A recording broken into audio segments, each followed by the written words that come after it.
topic that is so close to my heart as doing qualitative analysis with archival data, as this is really kind of, I think, something that makes my own research unique, and has been initially in my PhD a challenge for me to understand how do we actually do qualitative research with archival data.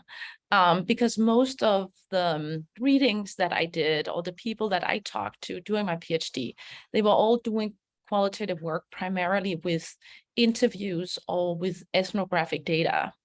But because I started to study the evolution of a field, that was very difficult to study only with ethnographic methods and interviews. Although I incorporated both of those two methods also into my PhD, I began to collect also a lot of archival data. And that is how I got interested in how do we actually do qualitative analysis with archival data. So my dissertation was on the evolution of the nanotechnology field, tracing that from the early 1980s until around 2005. And so I just had these big troves of data, newspaper articles, conversations among social movements, blog posts, press releases. There's all of these troves of data available about what happened within this field. But it was overwhelming to me. In the beginning, I just didn't know what to do with it. I was collecting it, but in the beginning, it just sat there on my hard drive, and I didn't really know how to get started. And I really didn't have many people to ask because at the time, very few people were publishing research with this kind of data. Nowadays, many more people have become interested in using archival data to publish qualitative research, and you see it increasingly. And I think that there's a big future here for qualitative research in terms of doing archival data analysis. And I think it's so exciting. I think that we can answer so many new questions by learning to deal with this archival data. And I hope that more of you will feel inspired to go out and collect this kind of data, because actually we can, it's a really great data source. And there's so many things that we can do with this kind of data that we cannot do with qualitative, with interviews and with ethnographic data in general. Before I really get started, I want to give a shout out to my two co-authors, Anastasia Krabbe and Marc Rajunov. And so we are currently writing a paper together about doing qualitative analysis with archival data. And so a big thank you to both of them for their great support and their constant enthusiasm about this topic.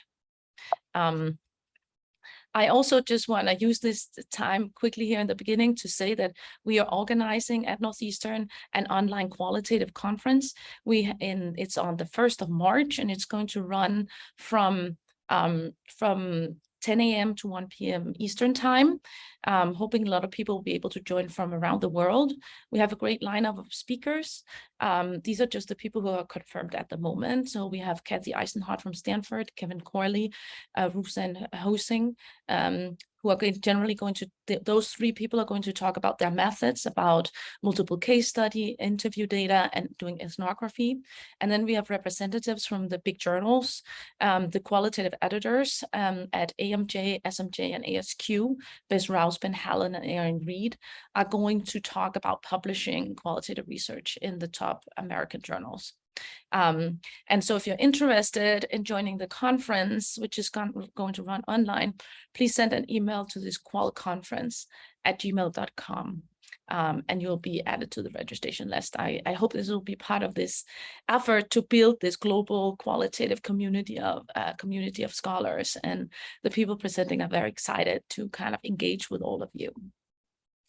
Then I also want to give just a shout out to my two other co-authors, Michelle Anteby and Audrey Holm, because part of the work in this paper builds on our AMR paper about achieving rigor in qualitative analysis. And also a shout out to Steve Kahl, because this particular presentation draws heavily on our SMJ paper about multi-level discourse analysis, because that method, multi-level discourse analysis, also draws primarily on qualitative, on archival data. So let's get started talking about archival methods. So first of all, you might have these questions, like, what is archival data? And I struggle with that term as well, a little bit, because what is archival? Well, archival is just mean that it's has come into existence. It doesn't have to be old.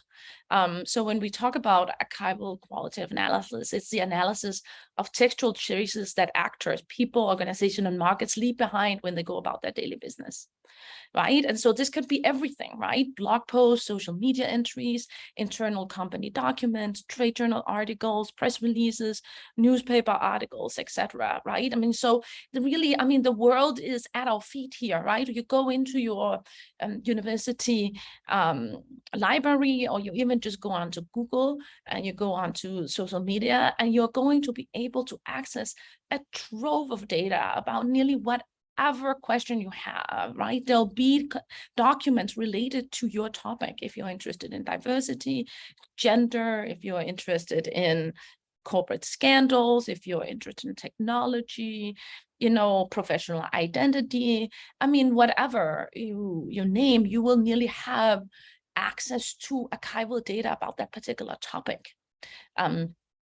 And so, but the question really becomes, how do we use this treasure trove of data to actually write a qualitative paper that makes a theoretical contribution to our field, right? So how do we process this overwhelming amount of data? How do we sample on it? We can't analyze it all. There's so much of it. So how do we take a sample from that data that is actually meaningful? And how do we theorize it? So once we have it, how can we develop theory from it? And also things like, how do we actually reach saturation when we're constantly learning something new? Because this data is very heterogeneous. And so in other types of qualitative research, we say that we should leave the field when we reach saturation. But with this kind of data, sometimes you feel you're not reaching saturation because you're constantly learning new things, and the data is ever expanding. So your data collection process is never ending. And so when should you end? When should you say, stop, now I have to write my paper because, I have a dissertation to write, or I have, I'm on the tenure track and I actually need a publication so that I can stay in academia and do this kind of interesting work that we're all so excited about. And so those are really big questions, I think, that this kind of data leaves us with. And so those are some of the questions that I'm going to try to answer in this presentation. So first of all, when we think about archival data, then we know that theory building is really at the core of qualitative analysis. That is what we are trying to aim to do. So the question becomes, how do we build theory from this kind of data? And when we think about this historically, then archival qualitative analysis was really used as a side dish to interviews and ethnographic observations. It has historically suddenly been kind of the main dish, right? Sometimes you see papers that did a lot of interviews or ethnographic observations, and they said, oh, we have a little bit of this blog posts also, or we have some internal company documents that we are also going to kind of use. But historically, it hasn't been the center of attention for qualitative scholars. However, recently there has been this enormous growth in the availability of archival data. And so it's become much more prominent within qualitative scholarship to use archival methods. And that's and I think that is fantastic because there's so much that we can do with it. And so when we think about archival data, some of it is textual, but some of it can also be visual, like images, which is another exciting field of kind of looking at and analyzing visual data. And so the time has really come for us to think carefully about how do we actually use archival data as a critical and central data source for writing qualitative papers. So let's first talk about what are the opportunities with using archival data analysis. Like, why should we engage in this? Why shouldn't we just go out and do interviews or ethnographic observations? It's what we're used to. It was most people do in our field. That seems like more comfortable, right? I mean, it seems safer. Why should we engage in using this data that has historically not been used in our field? Well, my answer to that question is that we have a lot of things that we can do with archival data that we cannot do with a lot of these more traditional data sources that are there.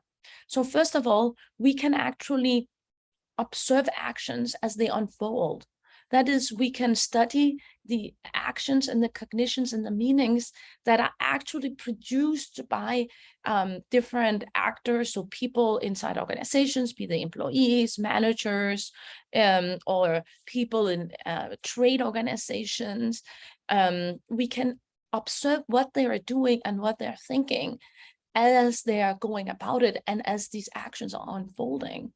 And that way, archival data analysis is a little bit more like ethnographic data, because in ethnographic data, we also observe behavior as it unfolds, and we observe what people do, and we can trace their behaviors. And unlike interviews, that kind of gives us a snapshot into what are people thinking at this particular point in time. Interviews are great for trying to get at people's thought process, their cognitions, their meanings, their sense making, their understandings of things. They're very bad at enabling you to actually trace what individuals do over time.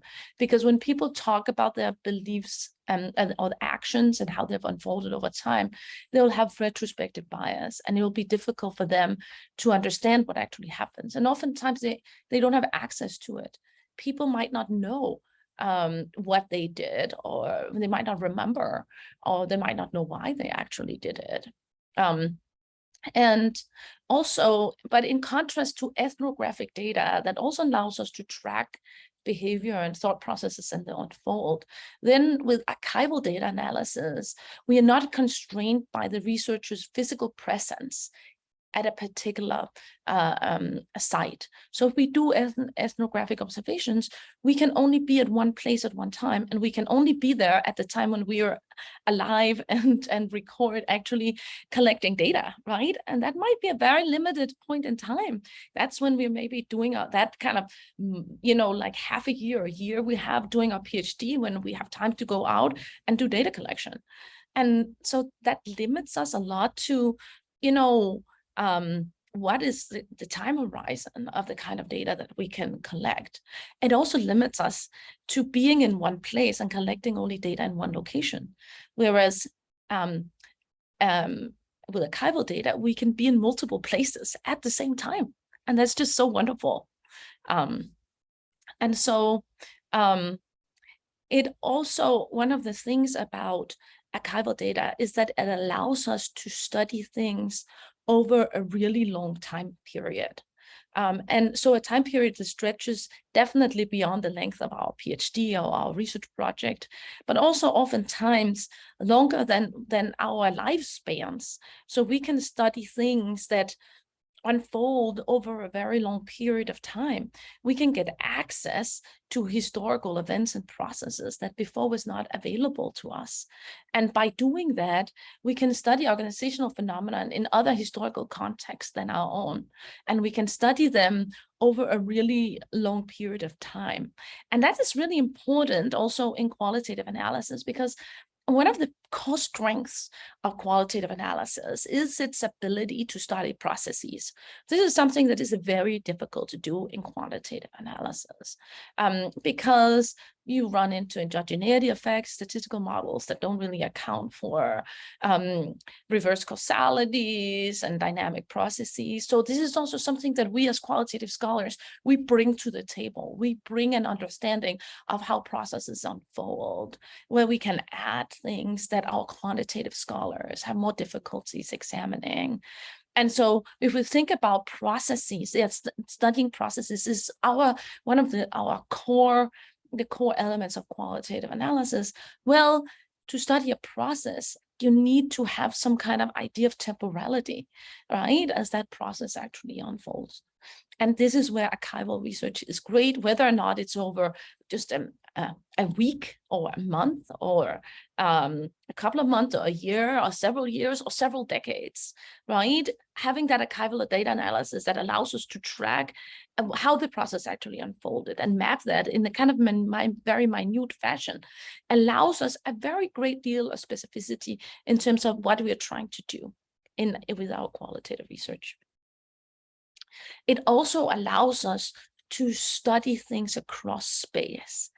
As I briefly mentioned, then when we are doing a lot of other, when we're doing interviews or when we are doing ethnographic observations, it can be easy for us to be confined to a particular spatial location, because if we want to do ethnographic observations in multiple different spatial locations, we'd have to travel there and be physically present.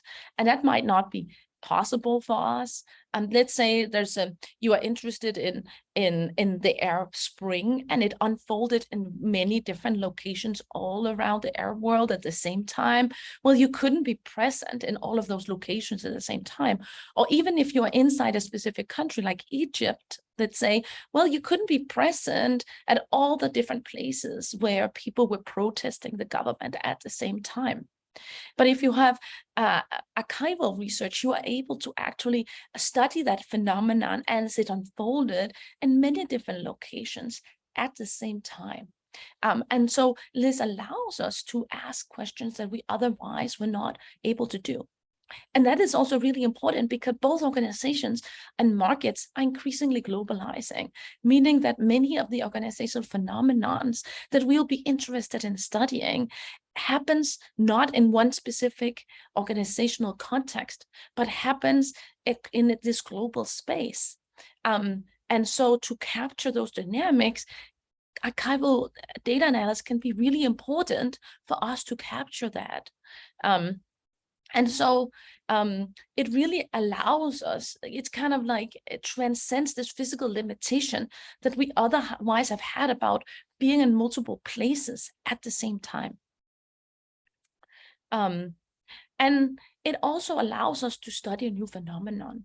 So archival data analysis allows us to, for example, trace phenomenon that only exist in these kind of aggregated patterns that are not readily observable, right? Or if you're just minutely looking at an individual level, you're inside an organization studying a group of people, such as, for example, field level studies, right? So what actually happened at an aggregated field level? And so this is how I came into qualitative archival analysis. As I said, I was interested in field level phenomenons. And I felt that interviews and ethnographic observations were not very good at allowing me to actually examine those aggregated patterns that happens at the field or the industry level. But through archival data, we can also have access to other things.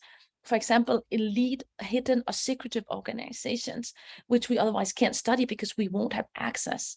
For example, in my own work, I used archival data analysis to study the internal workings of Big Tobacco. So Big Tobacco did not want us to be inside the organization and to study them ethnographically. They also were not willing to do any sorts of interviews with us to allow us insights into their internal workings. However, due to the big lawsuits that were filed against the Big Tobacco company, and because of whistleblower employees inside of the big tobacco firms, a treasure troves of internal documents from these tobacco companies have been released and are now readily available at the US UCSF library website. And so by using archival data, we had access to these secretive and hidden organizations, and were able to study the internal functions and thought processes inside of these big tobacco firms, something that we otherwise would not have been able to do with our traditional methods.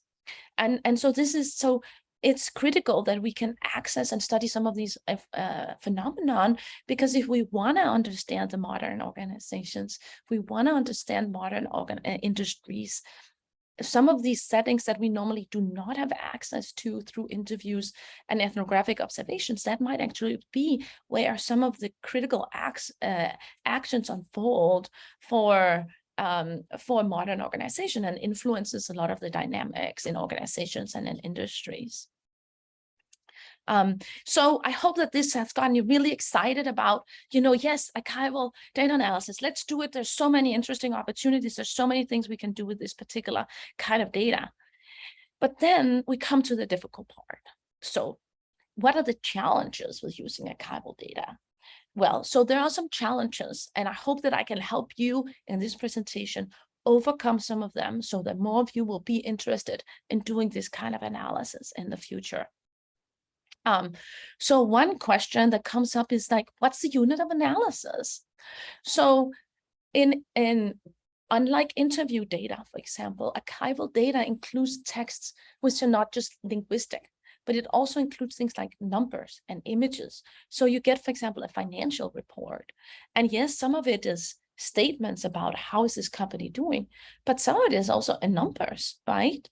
The earning incomes is this and that, or tables, for example, where we look at what have these how these numbers evolved over time, or it might be images that shows this the revenue of companies in a chart format, right?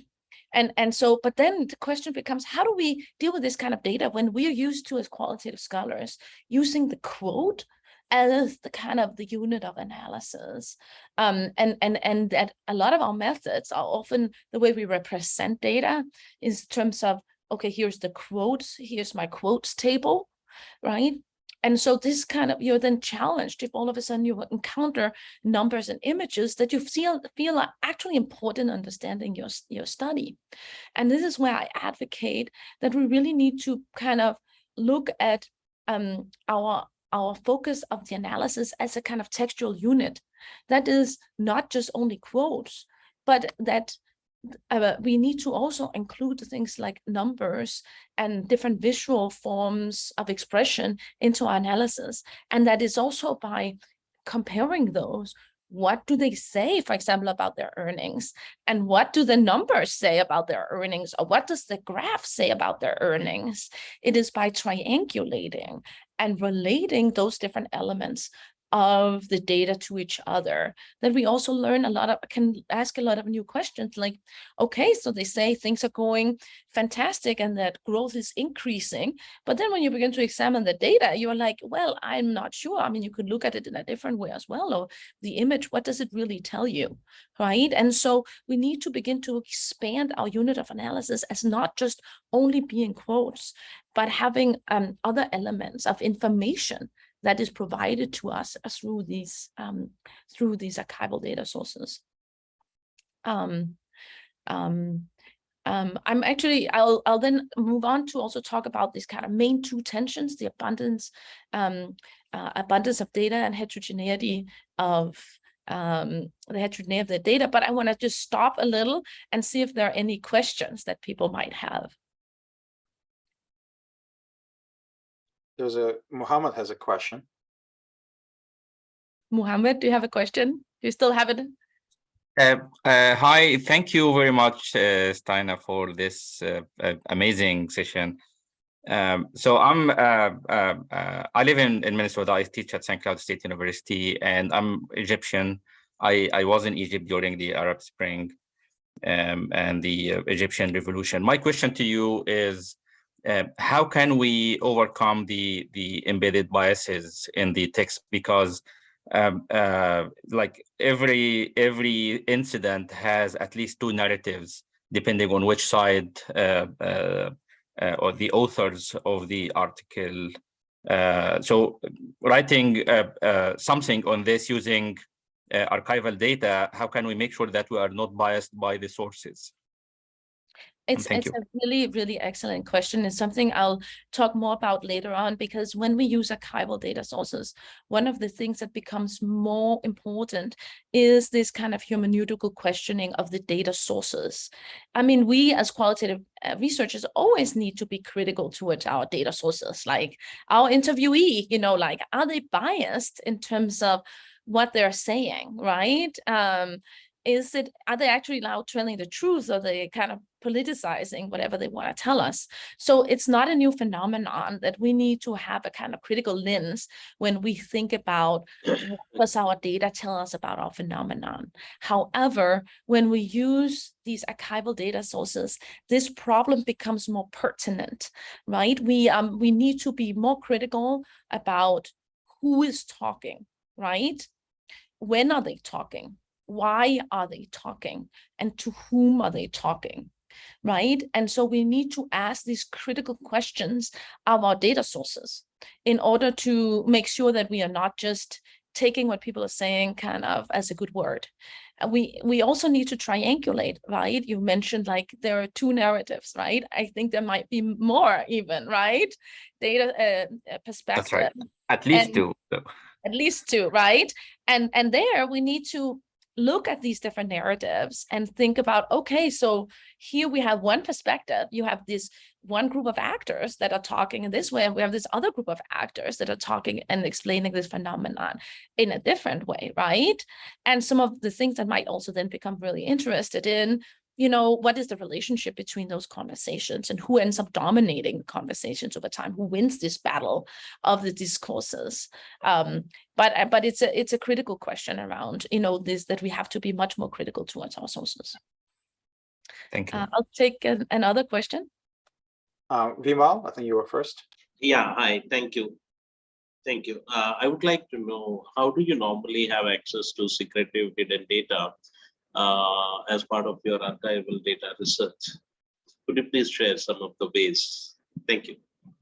Yes, I mean, I think that the ways in which we have it is because actually sometimes secretive documents are released to the public, right? I mean, so you can't study all secretive organizations that you want to. So sometimes you have to be opportunistic, right, in terms of which data is out there and available. But, there has actually been a lot of different corporate scandals and whistleblowers who have released a lot of different documents to the public. Think about also the Enron emails, right? Also gives us a very kind of interesting view into the inner functioning of Enron in a way we wouldn't have been able to if we had just been interviewing people. So I think that it's not that you can study any given secretive organization that you want.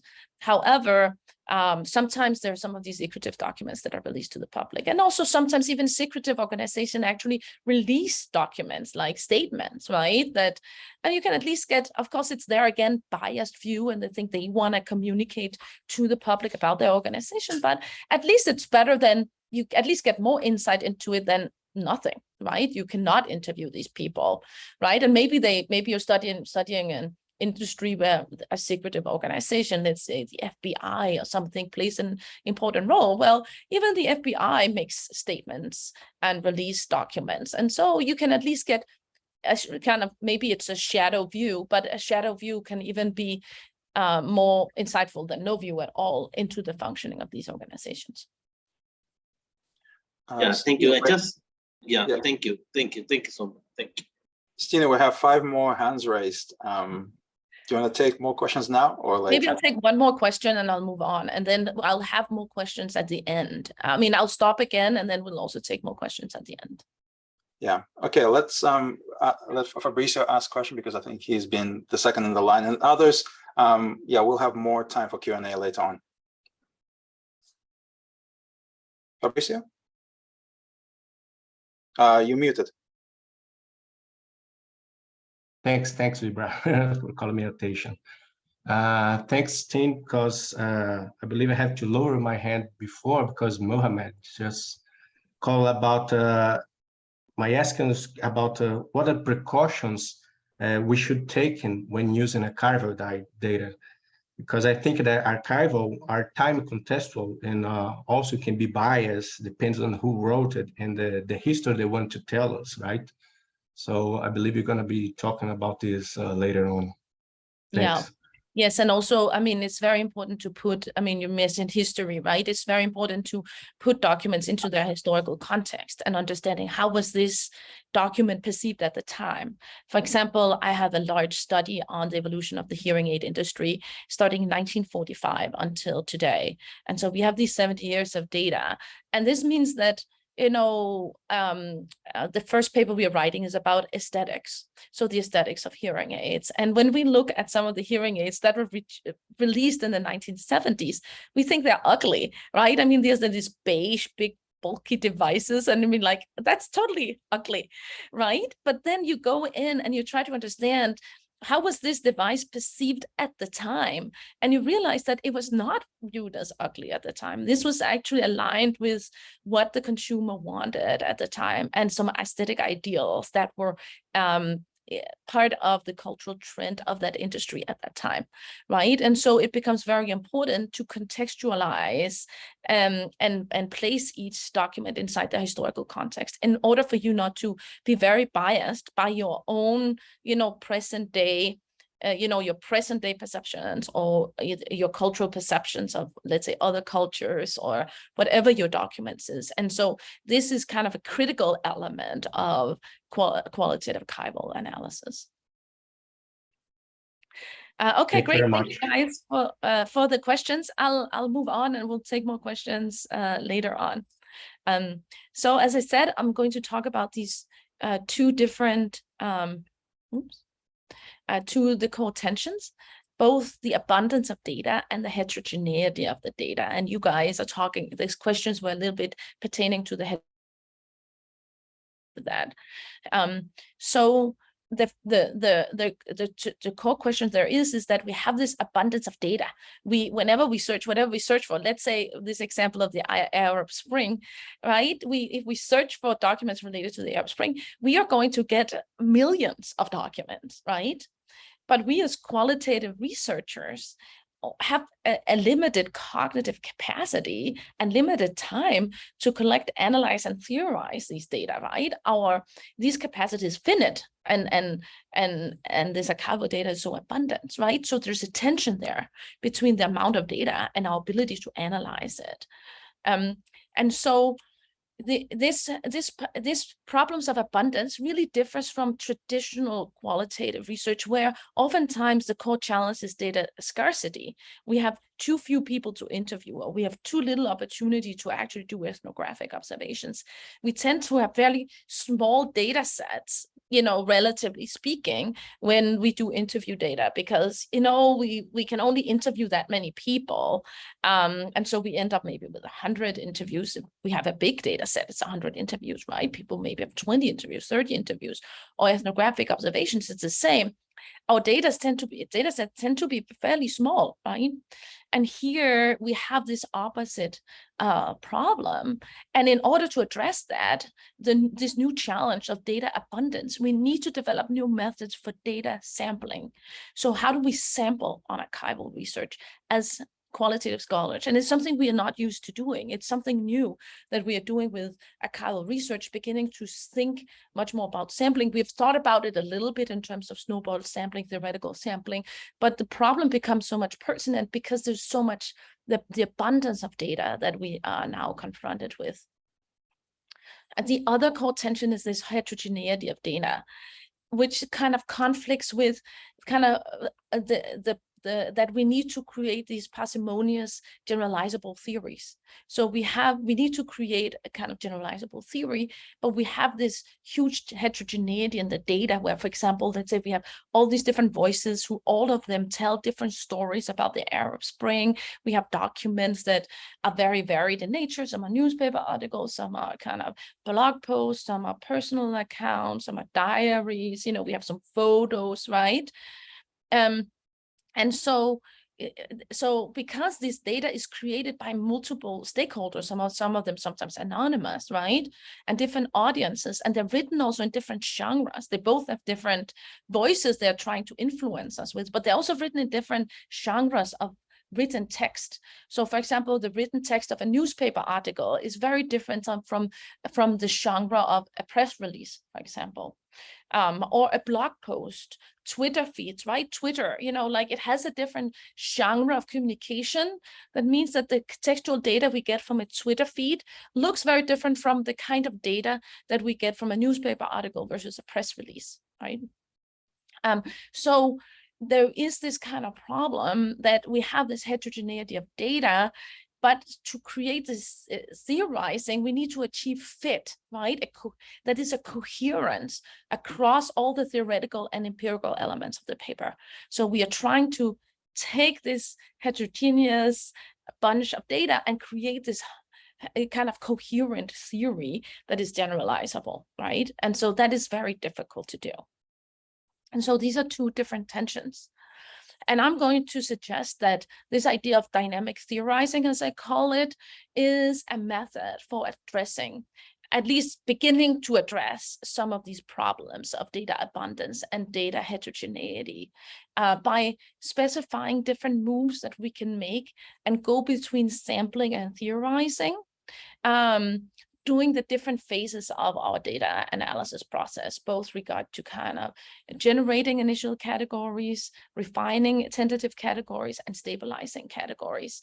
So in different phases, there are different moves that we want to make and move between sampling and theorizing, because one of the core, in my opinion, things that you need to do when you deal with archival data is to engage in a constant sampling process. Sampling, unlike when we do interview data or ethnographic data, not something that just happened kind of in the beginning of our research project. I know that a lot of scholars and a lot of kind of advice about doing qualitative methods would say, oh, you should go back in the field, do some interviews, and then go back in the field and collect more data and be iteratively involved with the field. But but practically, most people don't do that because they might only have access to their field site doing a limited amount of time. They don't have time to go back to the field site. And so most people end up kind of first collecting their interviews or their observations and later on kind of analyzing and theorizing that data set. But in archival research, the advantage is also that we have access to our data set all the time. From the beginning, it's just there. And we can go back to it as many times as we want because it's readily available, right? It's there in our fingertips. We can search it, we can sample it. And so our abilities to move between sampling and theorizing is enhanced.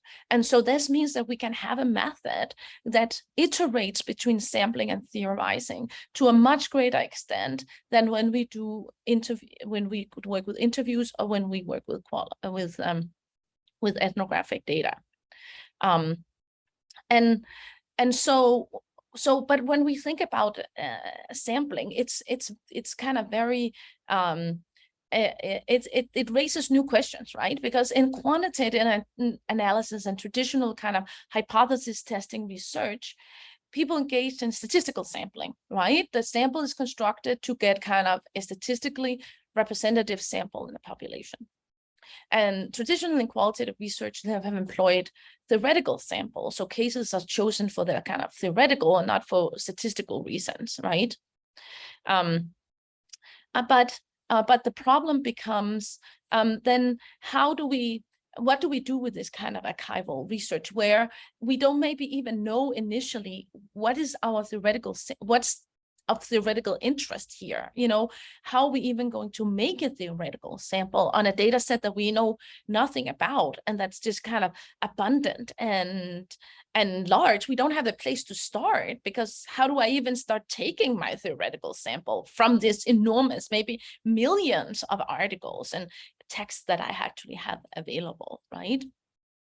And so this is where, in order to do this, we might be able to learn from both of these approaches to say, maybe we can learn something from statistical sampling and theoretical sampling and use both of them in order to develop a new process for sampling archival data. And so this is a kind of model of the process of dynamic theorizing and how we can go and move between theorizing and sampling. And don't get overwhelmed if you think it looks complicated. The thing to note is that up here, we are doing theory building, right? We are first just starting with our initial theories. Then we kind of want to generate initial categories. Then we kind of want to refine those categories and the ideas in our theory. And then we want to stabilize them and kind of develop our theory. Down here, we have our sampling strategy, right? Where initially we sample on these initial understandings that we have. Then we can sample on the theoretical constructs that we are developing. And afterwards, we'll sample on the very kind of specific theoretical constructs that we have begun to develop inside of our theory. And so I'll go through this and how this kind of process actually kind of works. So the first thing we want to do is kind of just create a data theory scaffold, right?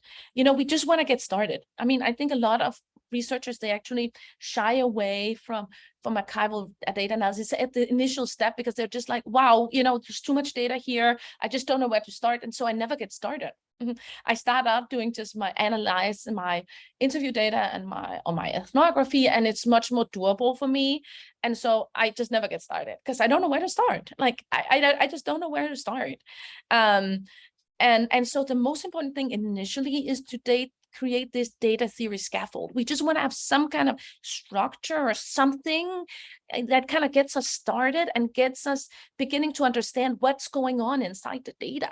It might not be the full understanding of the whole data, but just some kind of initial scratching, to just get a sense of what's actually in there, right?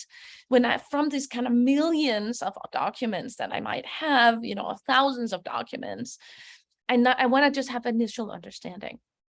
And how do you do that? So first, you kind of, you want to just create kind of a data overview, right? So begin to get a sense of even what does your data look like, right? Like how many articles are there over time at certain points in time? You can, for example, graph it out, right? If you have data over a couple of months, what does that data look like? Is it you have few articles in the beginning, a lot of them at the end? Do you have a stable amount of data? If you have different stakeholder groups, how many of these, how many stakeholder groups are there? How many people are talking as part of this, for example, conversation? If you have data from inside an organization, who are the main people that are interested in this phenomenon? If you're, for example, interested in diversity inside of organization, who are the main people participating to the conversation around diversity within your organization? Is it mostly, like junior people, senior management? Is it people in engineering? Is it HR? Is it operations? Is it marketing? Like who are talking about this? Who are the main people? To just get a kind of overview, right? Don't try to go minutely into the data. We just want to have kind of an overview of who is talking and who's producing the most documents, a kind of sense of what does our data look like and what's the main conversations that are going on, right? And that, that will kind of, and that we will also do kind of based on our thinking, existing understandings, right? We go into the field, right? And here it's like, how do we even sample initially? It depends on, some people of you might have a sample already, but otherwise you might create a string kind of search terms, right? So I'm interested in diversity. Maybe I have company blog posts.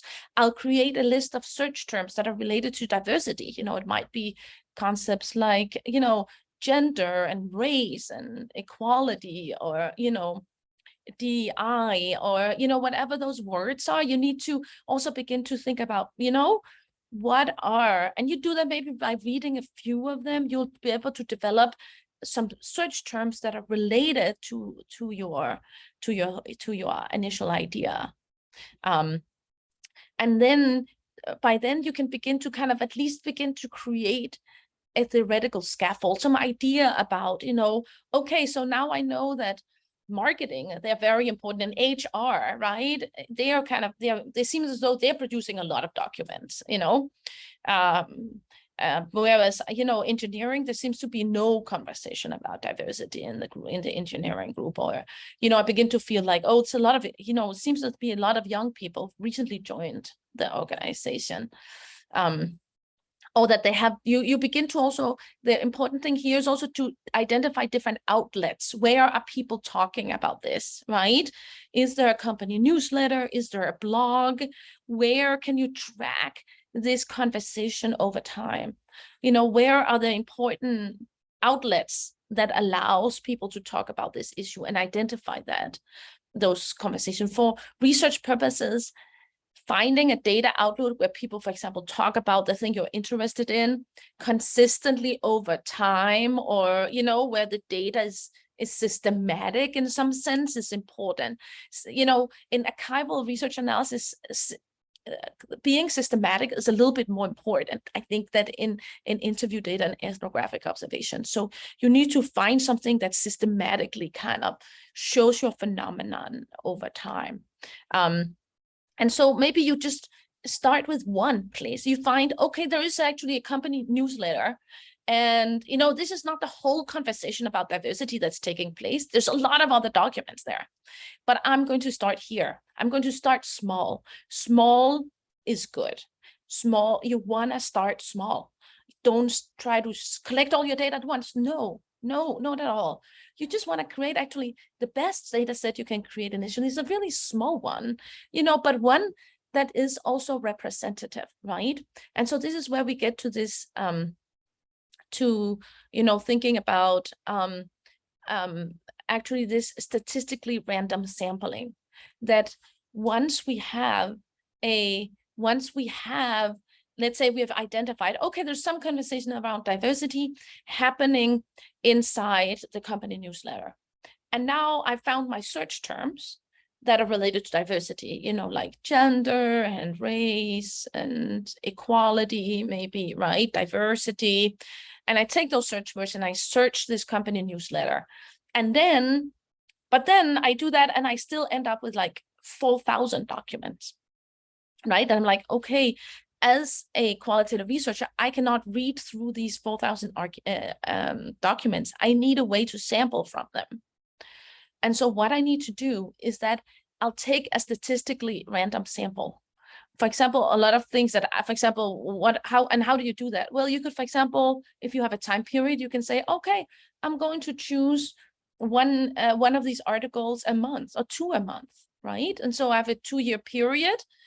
And then I'm going to choose 2 a month. And then each year I have 24, and on my 2-year period, I have 48 articles, So I start with this very small sample. I'm only looking at newsletters.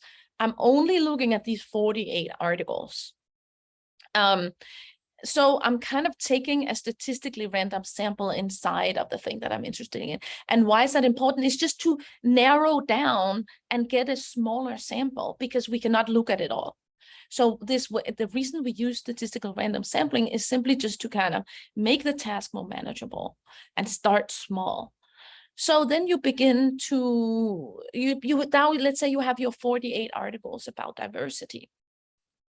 Then you begin to read through those, just reading through them, right? And then you begin to say, is there something that is interesting here? Are there some puzzles, some things that seems interesting? And maybe inside your data, you realize, right, I mean, there's not that much talk about race, but there's a lot of contestation around gender. And it's interesting. It seems as though people view gender in different ways or something. I don't know. You have some puzzle around begin to have puzzles inside of this data, right? This is the advantage of a small data set. You can begin to read through it. You begin to generate these puzzles. You might become interested, or maybe you're interested both in race and in gender, right? So you identify these puzzles. So you begin to create some categories. Now I've created the category, okay, race and gender. They are 2 theoretical categories inside my data set that I'm really interested in, and that I want to explore further, right? So then we move on to the next phase, which has to do with data theory iteration. So we go between constantly our data and our theory. once we have something, once we have kind of an in to that, right? And so this is this second phase here in the process, where in this phase, what we're doing is that we are sampling on these theoretical constructs that we have identified, right? And we try to refine our categories, right? So now we have an into the data, right? We have two theoretical constructs, gender and race, and those are the ones we are interested in sampling on, right? And so then what we do is that then we go back to our big data and we try to take first a theoretical sample on our, but now we are sampling on our, we are sampling on our, the thing is that, so now we are saying, I just want to sample on gender and race, because these are the things inside the data that I'm interested in. All the other data, I'm actually not interested in it, And then I search, my data for words related to gender and for race. These are my two constructs. But again, I end up with 3,000 articles. It's too much for me to handle. I even, on gender, I get 3,000. On race, I get 3,000. I don't know how to do it. Then again, take a statistical sample. So on gender, I'll then say, let me take a statistical sample from this. Again, I might take 2 articles every month, So again, I end up with, 24 articles a month, 48 total on gender. And now I do the same for race. And now I have my 48 articles that are about race, right? So I've narrowed down my problem around my theoretical constructs. Then we come, so then we actually have, we have begun to create this data set, right? And now, now we're really going deep in and trying to understand what's going on inside the data. And this is where this question you guys were raising about the hermeneutical questioning comes in. And these theory and these problems around how do we actually analyze that.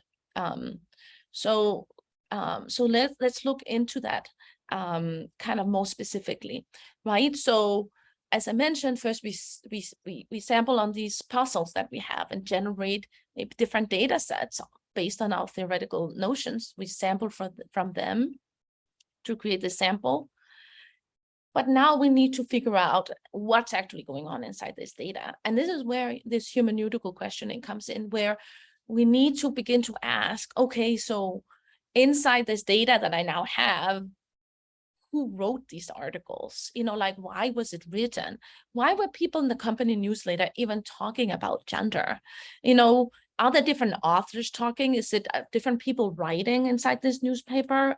Is it journalists? Is it people that are employed by the company that are writing? And so this is actually what I get here is a view on company politics, the way they want us to view gender, or do we actually hear the voices of individuals talking? If we do, might it actually be sanctioned, right? Can we, do we believe that this is their true voices, or is it a sanctioned voice we are hearing here, right? And do we hear different voices, and why are people writing this? What is their goal with writing this article? Like, why are they talking about gender inside of the company documents? Are they trying to, for example, create a new initiative about gender equality, right? What are the goals that they have with that? And at what time was this written, right? Were these company documents, are they written in 2022? Are they written like right around, the kind of Me Too movement, right? Were they written before the Me Too movement? Because that will matter, right? For how we understand these voices and the context, and which kind of company is this, What, for example, what does the gender ratio look like in this company, right? So we begin this kind of hermeneutical questioning of our data sources, like for each of these texts, who is talking and why are they talking? And once we have done that and engaged in a lot of this hermeneutical questioning, that kind of allows us begin to think about an intertextuality and triangulation. That means that, okay, so now we have one text and it talks about gender in one way. Well, we have another text that talks about gender in another way. We begin to compare those two. Then like, okay, why is this? You know, why are they not maybe the same, right? Coming back, for example, also to the example we are talking about at the Arab Spring. Okay, so you have different texts and they talk about the Arab Spring in very different ways. Like, why do they do that? What do we learn from that? What do we think happened? You know, when we have one event, let's look at how it's represented in, you know, talked about in many different ways by many different outlooks in order to get a sense of what actually happened and what are the contestations that are happening around this. So when we use archival data, triangulating becomes extremely important because all of these texts all texts are created for a reason, right? So in a sense, what we capture is people's, you know, it's not always a true statement also, but also an act of influence. And you also have to, depending on your research question and the type of text you have to think about, is this an act of influence or is more of an actual statement of what happened? What is the purpose, right? And this also will depend on what are you actually interested in? What are you actually interested in here? But we will triangulate between this and for example, there we will also maybe not just use quotes and text, right? We might also look at images. Well, okay, how do these people talk about the Arab Spring? Okay, there's actually video footage as well and photos, right? I mean, about what maybe happened in one of the demonstrations. Okay, let's look at that and compare it to what are people saying versus what do we see on the photo, right? It's not that a photo is not something we shouldn't be critical about. Photos as well can actually be extremely manipulative. It turns out, you know, we, you know, perceive images less critically than we do text. Because we perceive images much more intuitively, you know, and that way of understanding actually means that we can be very swayed and influenced by images. So it's important also to think, okay, even if I have images, those are also created by someone with a reason. Who was the photography? Where was this published? And why was this image published? Like, why do I have access to it? But it's another data source, right? I see it as a piece of the puzzle. I don't know if you guys are familiar with the story about the elephant and the 5 blind men, right? And so the story is that there was an elephant in the room and the 5 blind men, but they don't know what's in the room. So one goes in and touches and says, I think it's a rope. And the other one says, no, you know, I think it's a pillar.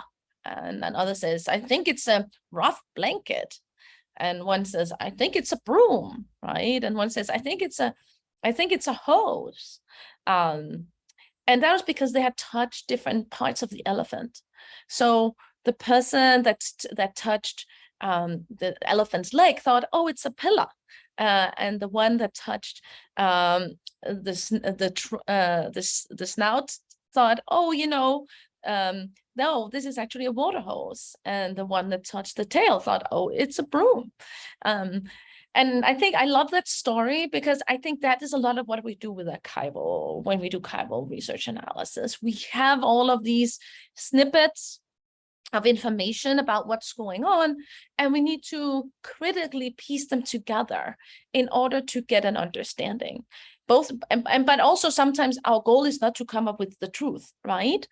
Our goal can also be to understand the interrelationship between these different accounts, right? And why they evolve in certain ways, or why certain accounts become dominant over other accounts. Why is one account winning? When is one narrative become more dominant over other narratives?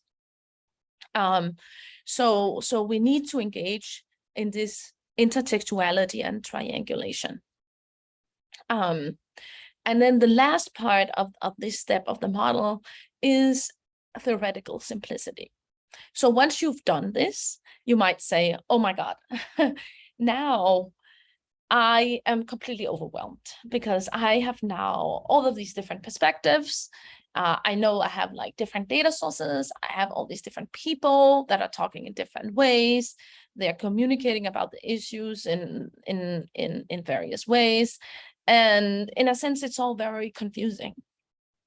And so it's easy to end up there because, you know, in qualitative research, one of the core problems that we have is to overcomplicate. It's the reverse problem of in quantitative research. In quantitative research, nearly sometimes the kind of problem with theorizing quantitative research is that it's so simple. I mean, I showed a relationship between gender and wages, and what am I really going to say? It's like there was a relationship between gender and wages, and that's all I can say, right? I mean, and my paper is like 2 lines, and I'm kind of flabbergasted about what should I do? You know, like I can't write a theory paper because my finding is so simple.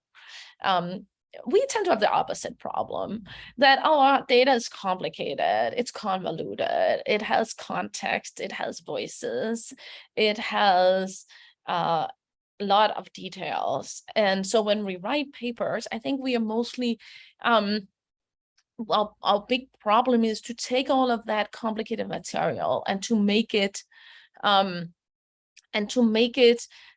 into a simple story that is theoretically generalizable outside of our context, that we move from the descriptive level to the theoretical level. The descriptive level, we are only just accounting for what's going on in our data. At the theoretical level, we are moving up and we are theorizing and generalizing and say, no, we see here a generalizable social science phenomenon that we can also see in other locations. And to do that, we need to aim for theoretical simplicity. That is, we are trying to constantly create the theoretical account that is the simplest one that actually can account for the phenomenon in our data. So if we have we say, you know, like every time there's an element of our account, we need to ask ourselves, is that actually important? You know, for the general story that I'm really trying to find, what is actually the thing that is most important here? And so we need to force ourselves into theoretical simplicity. As I mentioned in one of my other webinars, then I personally do that always by working with theoretical models, like trying to draw a theoretical model. You know, so at this point in time, we take all of that complexity that we found inside our archival data, and we try to create a parsimonious model that's also devoid from our context. That is, we are not mentioning our context. We're only talking in theoretical terms. And, you know, every time we draw a box on arrow, we need to ask ourselves, is that really essential to telling my arguments? It might exist in my data, but is it important? You know, is that really the most important thing? And if it seems yes, you know, like it accounts for a nuance in my data, but it's not the main important thing, I'm going to leave it out, you know, because I'm only going to focus on the big things that are really important. And this is also, and as I also mentioned this on my earlier webinars, where I think it's very important to know always what's your outcome. You know, what's the thing you're trying to explain? So is it, for example, in the case, let's say, of the Arab Spring, you know, like which discourse became more prominent? You know, which narrative became more prominent over time? You know, that could be an outcome I'm trying to explain.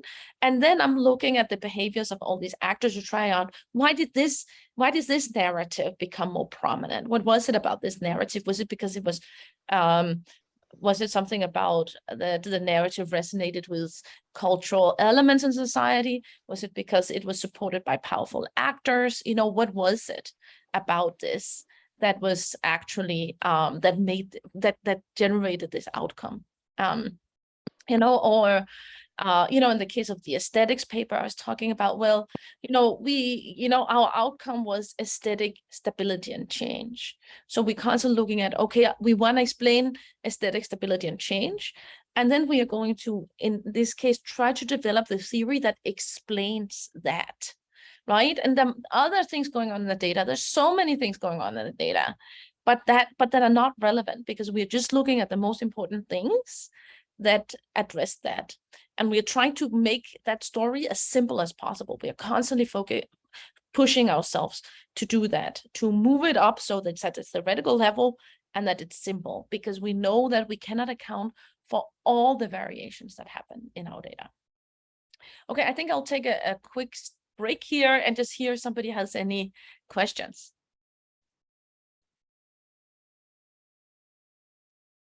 But quite a few questions in the chat. Those of you who posted your question in the chat, do you want to raise your hand and ask Stine directly?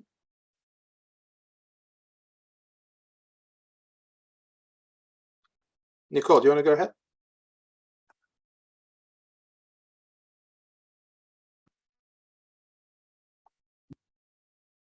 Hi, my name is Nicole and I'm from Toronto. With a business preference for quantitative analysis, how can I leverage your ideas, or these ideas anyways, about gender and race and diversity, equity, inclusion without really resorting to these more quantitative methods? I feel like these contracts are better analyzed qualitatively, but the preference for quantitative data or quantitative analysis makes it difficult for somebody who prefers qualitative or in the field that they're in that prefers quantitative analysis.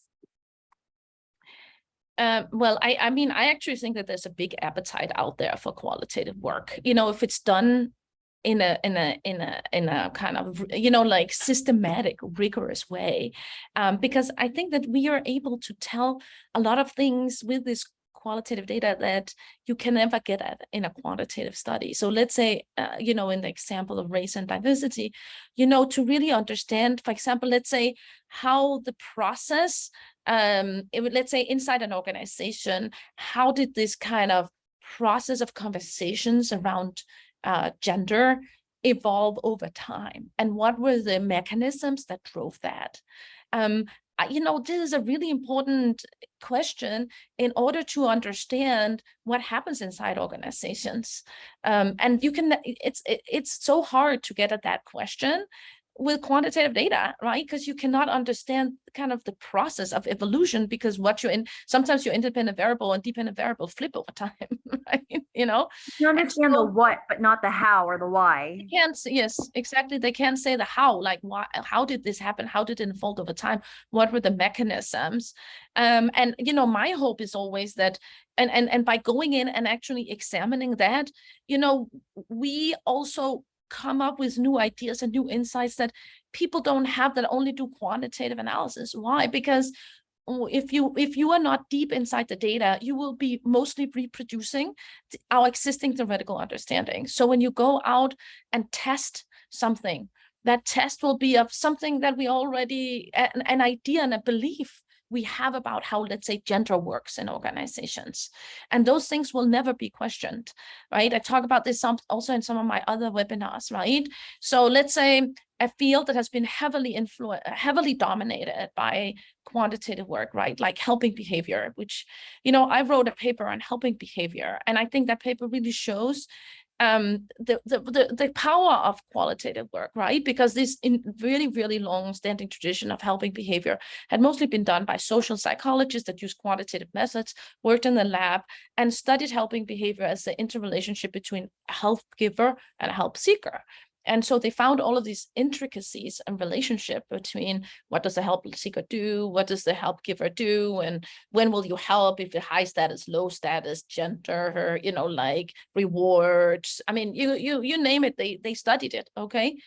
But we going out in the field, and what do we see? Well, we see that helping behavior seldomly happens between one help giver and one help seeker, right? They happens, for example, in groups, you know, and they happened over a prolonged period of time where multiple people are involved, like helping chains. And also we show that, you know, helping has this function in the organization that people actually derive pleasure from helping each other because they get a joint experience of being together around solving a problem and helping another person that generates all these positive emotions. And all of that had not been described in the literature. The reason being that, you know, they had not been out in the field, you know, you know, and the ideas they had thus about helping behavior were derived from the existing work, right? And a lot of the complete basic premises of that work were never questioned because they were not looking at real people. And so, you know, I think in terms of you know, you go in and you study gender in organization and you are able to see all of these things that happen, the way that gender unfolds, maybe in ways that you know, you would not be collecting that variable. Also, oftentimes in quant studies, people study the variables they have available, right? You know, so, oh, this is a variable we have available, and so that's what we study, right? But, you know, there's so many of the things that are really important that don't have a variable inside a quantitative data set, right? That don't get literally reported in a, you know, in a company report where people report back, okay, so this is, we have these reports on gender, and those are the variables you then have to work with. But it might be that actually they're not the ones that are most important, right? And you have to construct your variables based on, you know, what people are actually doing and saying in organizations. It was a long-winded response. Thank you so much. Thank you so much. Okay, I'll take one more question before moving on. Alicia. Hi, Stan. Thank you so much. I'm thoroughly enjoying your talk. The question I had, I have large data sets, Twitter data sets, and I'm using text mining techniques to try and manage and get under the hood of the data. And I wanted to ask, what are the pros and cons of that? Because the challenge I'm having is, like if you look at like word frequencies, or even if you do bigrams or word pairs, eventually you kind of just get stuck because it's not really telling you anything. I really like this idea of your theoretical sampling. It's so obvious and it's great. I mean, I'm going to use that. But are there further challenges, or just things that you need to look out for when you're using text mining techniques, where you can, miss things or lose track of the important threads?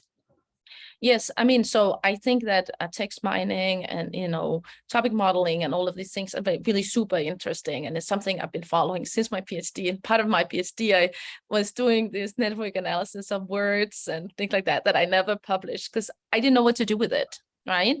And so the qualitative research just kind of took over for me, but it's kind of like a side interest of mine, following this field. And so I've done some work in that area myself. And I think the basic thing that I find with that is exactly what you're describing, that, you do these kind of topic modeling or word frequencies, and you're just like, it was kind of obvious, like you're getting at the things and you feel like, I don't know, it's not puzzling, right? When I, when I say, okay, sampling on the PE puzzles, and you might say to me, but nothing was puzzling in my data, so what am I going to sample on? Because I didn't find anything that was puzzling, right? And so this has happened to me too, because, for example, I have a big project on the AIDS epidemic. And this started with a PhD student who was interested in AIDS epidemic, and she was interested in topic modeling. And we started collecting a lot of data, and we ran topic models on this data. It started out being newspaper articles, and we looked at these topics over time.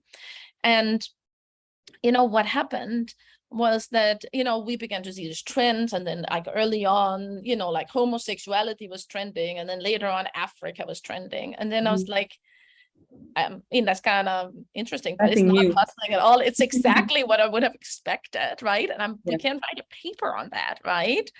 And so this is when, I was like, okay, in order to help the student, I need to know more about I felt like I need to know more about the AIDS epidemic. I need to actually understand the AIDS epidemic, because then I will know what are the interesting things inside of the data, that we can look for, right? Because I think one of the big problems with this kind of work is that the thing that is most frequent is not always the most interesting. Right.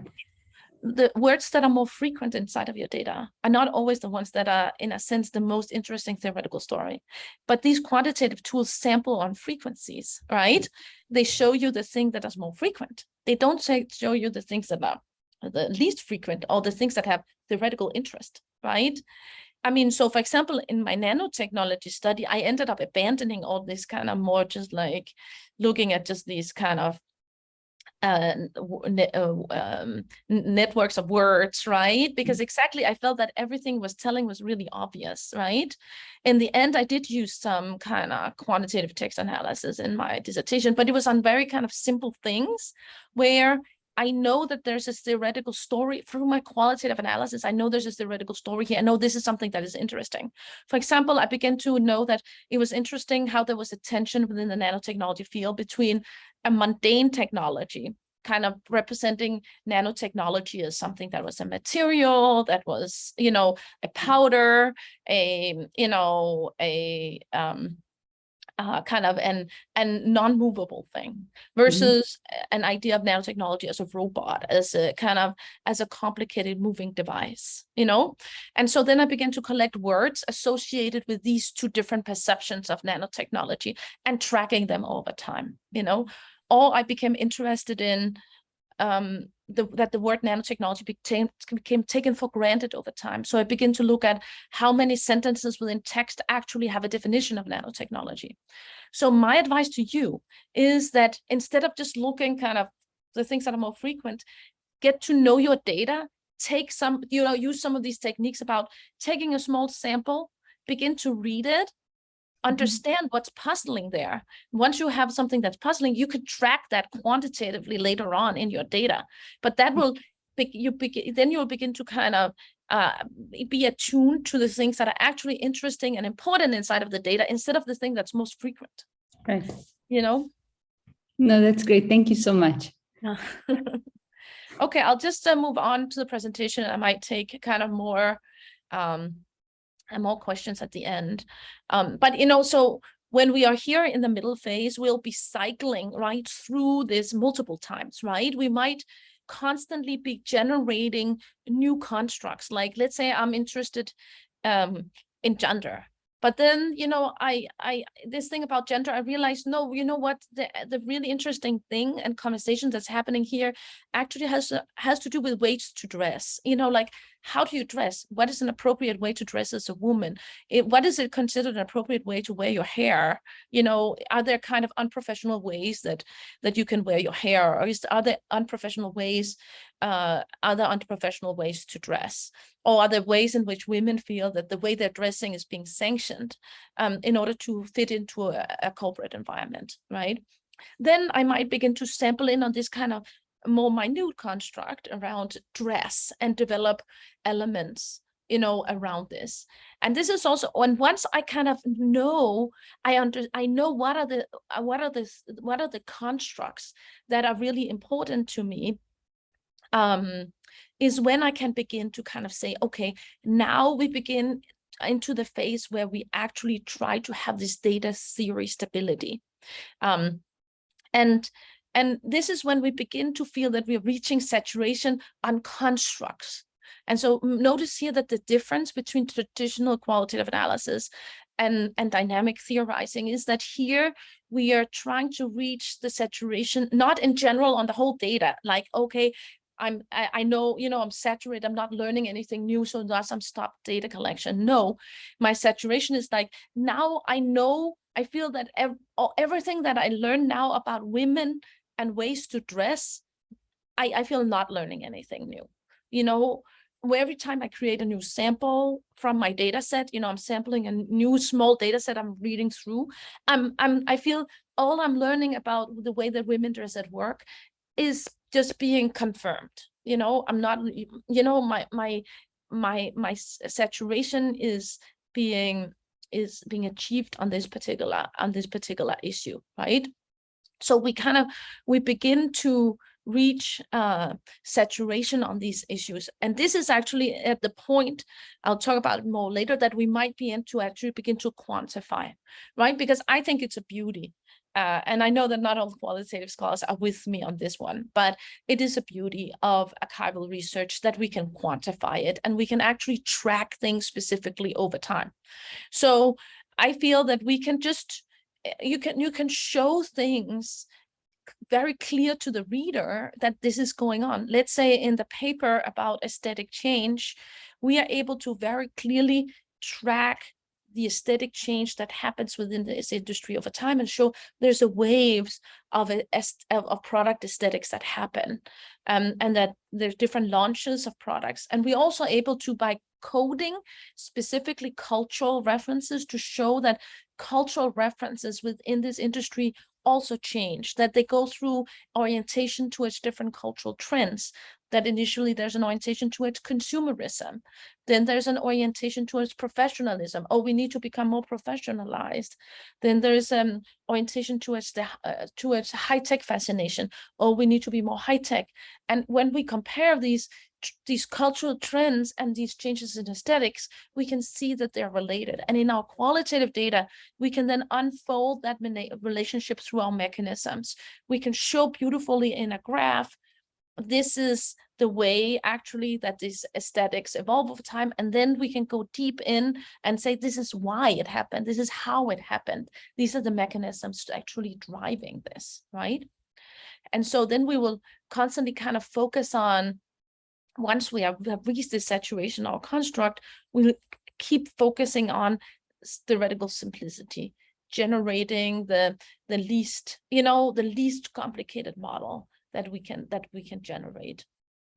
And so, as I mentioned, and this archival research really lends itself to this kind of quantification. Once it goes hand in hand, it's not that it is the only thing, it's just another thing we bring to the table, something we can show the reader, right? That really, I feel, is very convincing. When I see a graph that says, okay, attention to within, let's say, within the company newsletter, articles that focused on gender increased and then decreased over time. So I can say, okay, there was an uptick and then there was a downtick in people's orientation towards gender.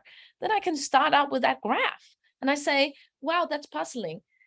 Let me, try to explain that. What happened? Why did people become more interested in gender? And then again, why did it fade away? Why did people stop talking about gender? This is what I call in the beginning of a paper, the murder, right? It's like writing a paper as a kind of crime novel that initially you can kind of present and puzzle to the reader. That's like when Agatha Christie writes a novel and she says, oh, the whole story starts by they walked along the docks and all of a sudden there was a dead body, right? And then that sets up the whole story, right? The same way when we write a paper, we can start out saying, look at this beautiful graph of my data. It shows that attention to gender increased and then decreased.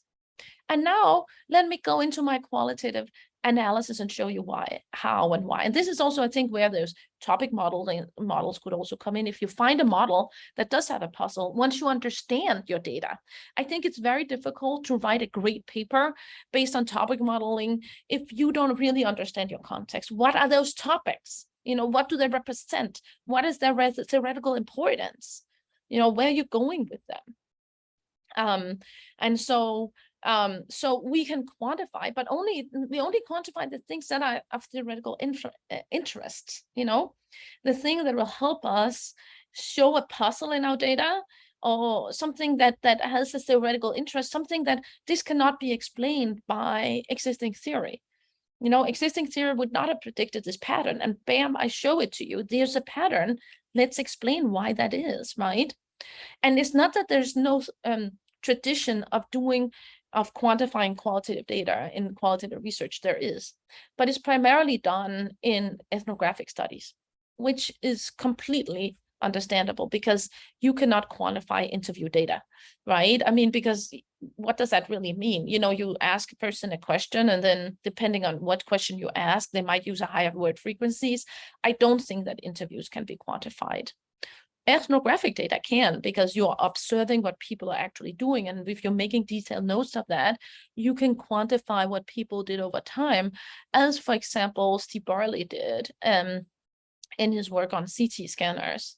And so in these studies of ethnographies, people have done this a little bit, but really archival data lends itself even better to that, because oftentimes we can actually take these representative samples of a phenomenon that's happening, and we can track over time the phenomena that we have of interest, or we can look at, how much is there talk about gender in different, parts of the organization, right? And we said, that's actually interesting. Let me set up the puzzle for why do people, I don't know, in operations had a big conversation about gender, but, not in marketing. Why is that? Why were these people in operations so interested in gender? Like that's doesn't make sense. I don't know why, like, let's explore this. And then we can go into, our mechanisms and try to explain why that was, right? And I think in some papers, this has been done really well. In some of my own papers, I've done that, let's say my dissertation study on nanotechnology, as I mentioned. And we have the beautiful Navis and Glenn paper in ASQ that kind of systematically tracks over time this coding of how the market for satellite radio evolved over time, or how Bingham and Kahl systematically tracked the conceptualization of the computer over time. But I mean, it's important that, of course, this systematic coding can only be employed, to the statistical samples, right? This is why it's important that we statistically or systematically sample from our pool, because otherwise our systematic coding doesn't make sense. So we need to have systematized the way that we collect the data, the underlying data. Then we can systematize and collect it on different themes that are important, right? I think, and this is the theoretical sample. We don't just sample. In qualitative research, we don't need to explain the whole world. We don't need to explain everything a variable. We'll zero in on certain things that are interesting to us, and we'll leave everything away, right? I mean, this is in general in all qualitative research. We do that in interview data too, right? Most of the things that people will tell us in an interview will not be interesting to any given paper, right? We'll use a sliver of what they say that is become, over time, we realize is theoretically important to the story that I'm trying to tell.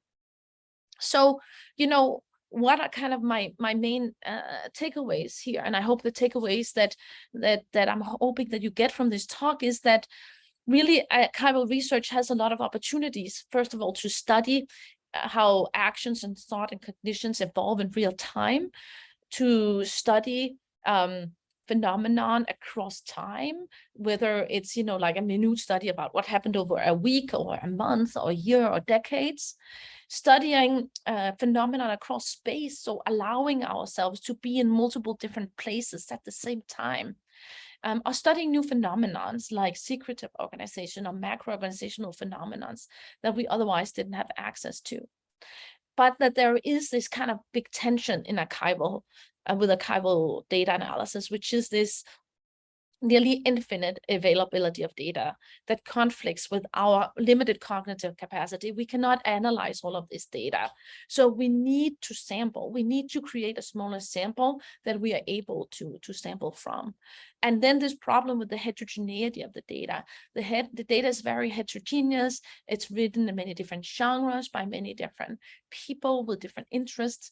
And this conflicts with our need for this parsimonious generalizable theory, right? But one of the ways to solve these problems is to engage in this dynamic theorizing, where we constantly dynamically sample. So we create a small sample initially, and then we create more and more samples over time. And that we aim for theoretical simplicity. We are constantly trying to create the simplest model that we can that still explain the phenomenon that we have at hand.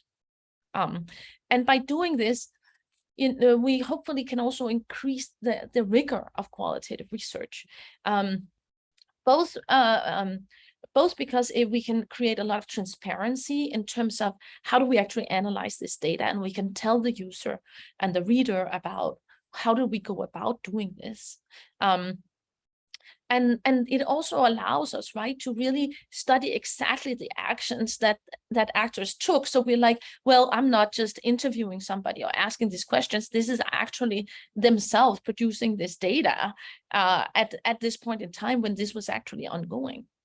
And also because archival data allows for triangulation across multiple different texts, both of different kinds of texts, images, text, numbers, but also by using both interview data, ethnographic data, and archival data together and triangulating between those, because they all provide us with certain insights into what's going on in our context. And also, if we do kind of big longitudinal studies, we also sometimes are able to triangulate and see our phenomenon the social process playing out at multiple different points in time. Let's say in our study of the hearing aid industry, we are able to see the same phenomena play out both in the 50s, then it repeats itself in the 70s, and it repeats itself in the 2000s. You know, so we are able to kind of triangulate also across time periods. So that was it for today. I hope that you guys are convinced that now you totally want to do qualitative archival analysis, and that it's actually lots of opportunities there, and that it's not as difficult as it seems. And I'm happy to take any questions or comments as well that you guys might have. So we already have a couple of hands raised. Brian, do you want to go first? Sure. Thanks so much for the really fascinating seminar. So going back to earlier when you were talking about unit of analysis, there's something that linguistic anthropologists call heteroglossia, this idea that many voices can be represented as one. And you often see that in like corporate press releases and things like that. And so I was wondering if you think there's an argument to be made that when you're dealing with this type of data, is that, you know, could you make an argument that maybe this heteroglot type speech is something more at the institutional or organizational level? Have you considered you know, that as you're analyzing this type of data? Well, I think that definitely, I mean, it depends about what your type of data is, right? So there's no doubt that you see that phenomenon in certain types of data, right? Like press releases, right? And the great thing about this data is that you can actually get at those collective voices, right? From, you know, you can't interview the organization, right? But you can actually look at this collective voice through what is their press release, right? And then that way the organization becomes much more of a collective actor. Of course, somebody wrote that, but still it's a document that was created often through a collective process of multiple different you know, actors within the organization kind of buying in for that. But, you know, other types of archival data is just created by one person, one voice, right? You know, like Twitter or Instagram data, for example, right? So this is again where you need to understand what is the kind of data I'm dealing with. You know, what does it represent also theoretically? What does this, you know, what does this data, you know, who is this that is talking in terms of within my field or my organization? Like, what does it represent? Like, why is this data source interesting to me? And because we also need to choose between our data sources. Oftentimes we'll have too many data sources available that we can't analyze all of them, right? That's where we need to choose based on what's theoretically interesting. Where do we seem to be able to find the most interesting puzzle? Something that would challenge the existing theories and not just confirm them. Okay, thank you. Surabhi? Hello, thank you, Stine, for a very fascinating session. And I've attended all your previous sessions also. This one was equally good. I'm trying to shift from quantitative to qualitative for the richness that it provides. And I'm really struggling with the analysis of data. And so I'm going to ask a very rudimentary question. I come across textual analysis, terms like discourse analysis, content analysis, thematic analysis. When we are conducting interviews, then they say we approached it with an interpretative mindset. Sometimes they're talking of phenomenological interviews. And I don't know how to analyze which kind of technique to use where. Can you help me there? Or if it is too rudimentary a question, can you suggest some sources which I can read, which can really make this distinction clear as to how to analyze this data? I mean, I don't think that this is, I actually think though it's not a rudimentary question at all. I actually think it's a very complicated question, right? Because I think we have multiple techniques at hand that we can use. Kind of like what you're seeing is that, oh my God, there's this enormous toolbox that people present to me that I can use to analyze my data. And I don't know which tool to grab onto. Exactly. Like grab onto the hammer, the saw, you know? And it's not an easy question because it depends about your interest, right? Or the thing that becomes theoretically relevant for you, right? I mean, in a sense, my answer would just be like to not worry so much about, oh my God, I'm using X technique or Y technique, I would most think about this from just the data perspective, and you as a human being understanding this text, just taking some of those, that data, whatever it is, right? Taking some kind of sample of it, if it's huge, you take a statistical sample of it, one every month or whatever, if it's temporal, right? Or you can take one from every actor talking if it's non-temporal, right? And just begin to read that. Just begin to read it, and just with your own curiosity, ask yourself, instead, like not mobilizing some kind of huge theoretical framework, but just say, wow, I read this and, this thing is puzzling to me just as a human being, because I think that otherwise, I think it's very easy to get caught up in a lot of kind of making things too complicated as well. Like, oh, there's this big theoretical thing, right? Or this complicated method, where I think just kind of starting out, just being yourself and just reading the text and thinking, what speaks to me, like here. And because you need to engage that kind of curiosity and your own puzzlement, and then later you might go back to the theory and figure out, oh, this is puzzling for this reason, and then you might realize, oh, the thing I really need to do is kind of discourse analysis and tracking things over time, because the thing that was interesting to me is the fact that there's this very big change in discourses over time, for example, right? So just starting out kind of just very basically with reading the text is my humble suggestion. Right. Thank you so much. Thank you. And one more question.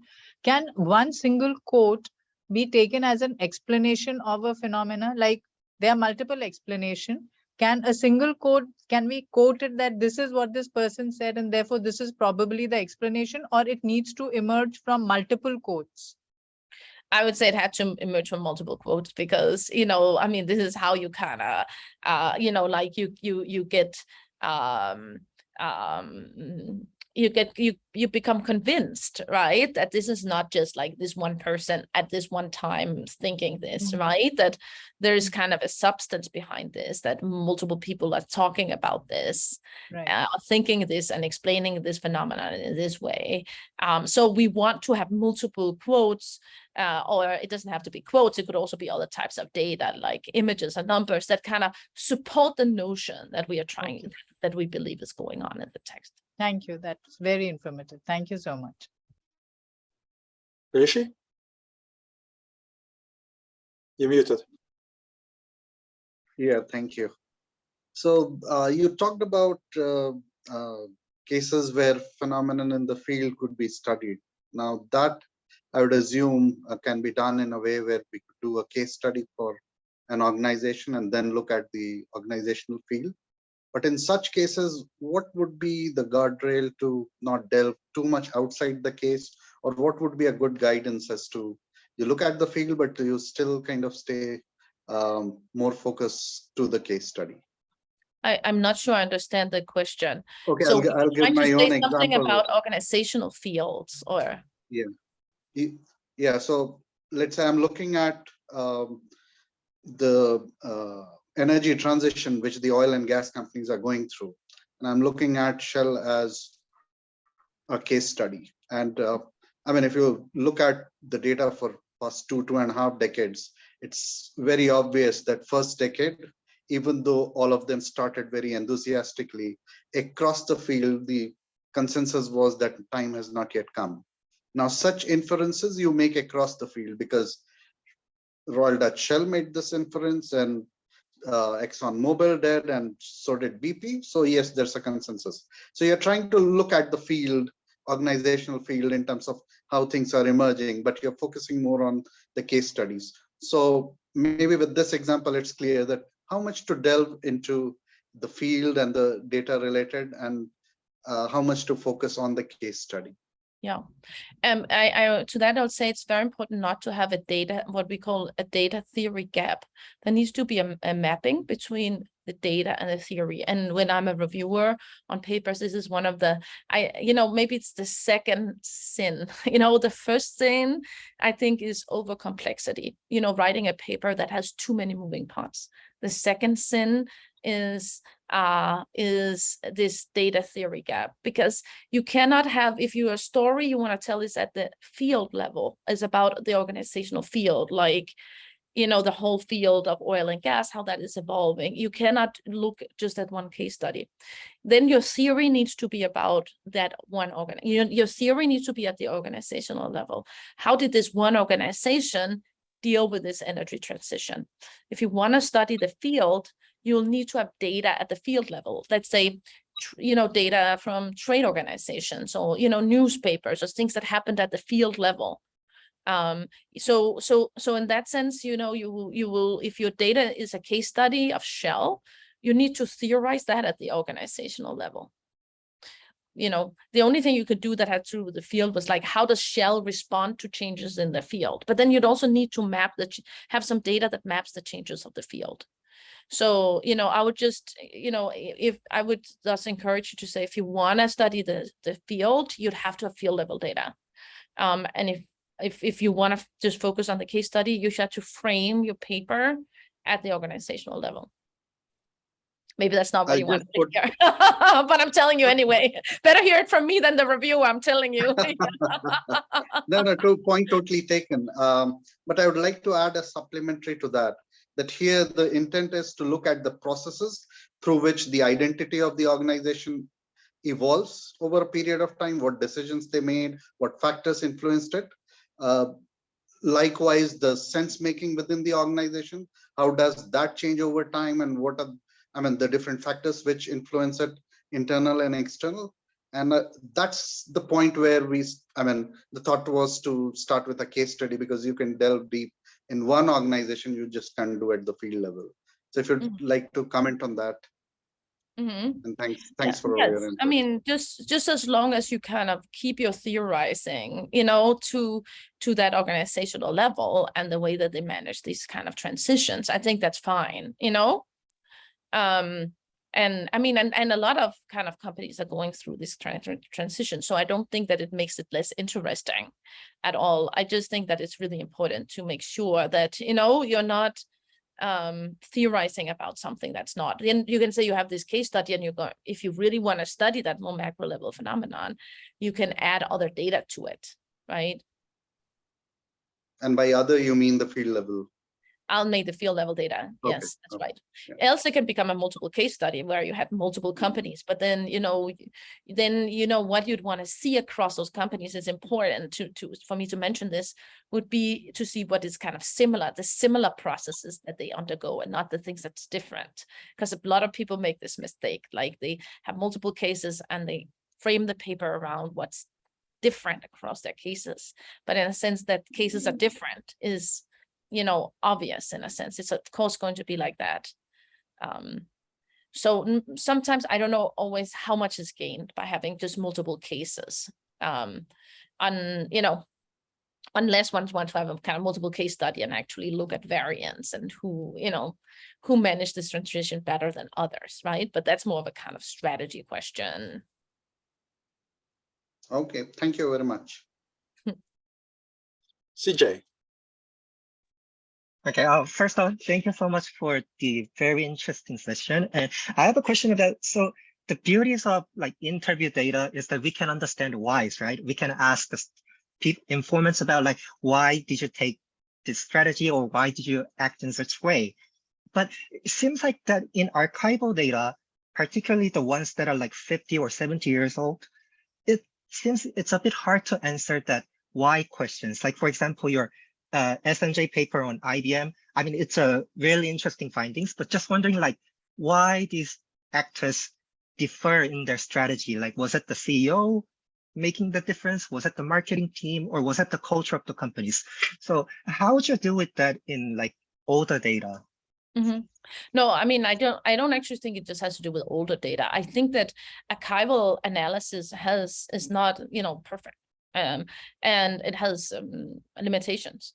And some of I mean, and this is where I think like all the different, if I look at kind of the three types of data, like interview data, ethnographic data, and archival data, they kind of complement each other, because understanding why people do something and their kind of internal thought processes, that's where interviews kind of shine, right? If you are very interested in sense making, in understanding people, like, why did you think this way? What did you think? How are you, how are you thinking about this?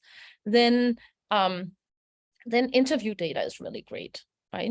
If you're very interested in behaviors, then ethnographic observations is very great, right? When you're doing an ethnographic observation, you're observing what are people doing at different points in time. You're observing what they're doing, their behaviors and their reactions. And archival research is very good at kind of tracking things over very long periods of time, or across space, or at this macro level, right?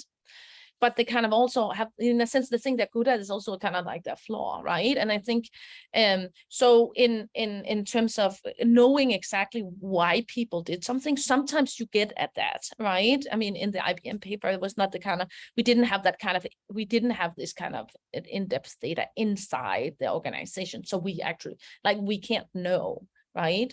Sometimes you get at what people are making statements about what they're thinking in the archival data, but the archival data source, of course, is public, right? It's a public data. Again, this comes back to the hermeneutic questioning of the data source. It's public, it's not private, versus the interview that's private, right? It's between you and the interviewee. And thus, people are less likely to, let's say, talk a lot about emotions, for example, right? At least the kind of emotional expression tend to be less at least in kind of company documents that are public versus the ones that are private, right? Because it's written in a more kind of official genre where you don't use this kind of very emotive words. And so in that sense, if you're doing an historical study, this is all you can get. If you're lucky, you can actually also have access to, maybe there's some historical interviews with people. So we've been lucky, let's say in the hearing aid study, that actually going back all the way to 1980, we have actually interviews with, producers inside the industry that was done by nonprofit organizations and published online. So we have access to them. So sometimes you can kind of even historical study triangulate between the different studies. But it's definitely, I think, kind of this in understanding people's thought processes is where interviews are much better than, let's say, archival data or ethnographic data, right? So it's interesting because, let's say a scholar like Beth Betsky, she's very interested in behaviors. And that's why she always does ethnography, because she's interested in what do people do, right? And then you say somebody like Dennis Joya is very interested in sense making, right? So he always does interviews, right? So it's his prime method because of the thing you're interested in, right? But I think triangulation between the data sources to the extent you can is better because they all have flaws. Makes perfect sense. Thank you so much. Thank you, CJ. Jose? Hello, hi. Can you hear me? Yeah, Jose Luis, I'm connecting from Helsinki. Well, thanks a lot for the talk in the first place. I have two questions that are closely related. One is more about your opinion, the other one is more pragmatic, if you want. And I mean, I consider myself to be actually a quantitative scholar, but I'm also working with archives, And I realized that one of the issues, that we have is not so much as you were saying, that with quantitative research you cannot kind of transcend the existing theory. But what I found more constraining was like this kind of template that as a quantitative researcher I'm obliged to put. So for example, this coming up with the hypothesis, testing them, and sometimes like, okay, we're using these techniques, but we're exploring the data and we're discovering things. And then we realized, with my colleagues when writing this, is how difficult it is to write this for, AMG, or this kind of journals, So that was what I was thinking is, it's your opinion to what extent this is more a problem of not of the methods, but of the kind of tacit templates that we have for different kinds of research. And then the second question is related to this one. It's like, if you have something like this, where would you go? Because we realized that in management, organizational research, there's kind of no room for this kind of way of doing. I mean, I feel your struggle, and I agree that there are templates and that it can be difficult to publish if we don't follow those templates. My own AMR paper on qualitative methods was a kind of an attempt to also break some of those templates and say, we need to have a bigger variety of ways in which we can represent qualitative data, because they're all different. And I agree with you that in the quantitative field, it's the same. I mean, I have several quantitative papers myself, and there is definitely that, there is a disconnect between the very strong emphasis on hypothesis testing, that is the way that papers are presented inside the journal articles, and the actual process that quantitative scholars go through when they come up with their studies, right? That you learn from your data as well. Like, how do you even have a hypothesis? You need to know what's going on in your context, and as you do that, right? But that process is not always described. I'd have to give you a pragmatic answer, right? Because I also know you are a scholar, you need to publish, right? And you cannot be just an idealist that writes your paper in a completely different way from what everybody else is doing, because honestly, I don't think you'll be successful in that project. But I can just say what I have done myself is that, I'd say sometimes I write papers, I call them closeted quantitative papers. And many of my papers are actually mixed methods, but they're all closeted mixed methods papers, to the extent that they pretend to be either qualitative paper or quantitative paper, but in actuality, they're not. So let's say I have, this paper on the tobacco company about the evolution of the light cigarette category. It was, I'd say, a mixed methods paper, because in actuality, we spent a lot of time diving into the qualitative data and what historically happened in the tobacco industry and regarding the launch of the light cigarettes, in order to trace and come up with hypotheses. But we don't describe this in the method section. We describe it in the front. We use the historical case to motivate our hypotheses, but it's not described as qualitative data, And I don't know if you can do something similar, right? Where, you can actually provide some of the things that gave you insight, right, in more kind of qualitative form from the data, and then have your this stated as a hypothesis testing paper. Because, I think, just being completely realistic, that if you don't conform to the way that people expect your paper to be written, it's going to be discounted. At least you need to find a way of working. I'm not saying there's only one way to write a paper. There are multiple ways, but there still needs to resonate inside what people are expecting a paper to be.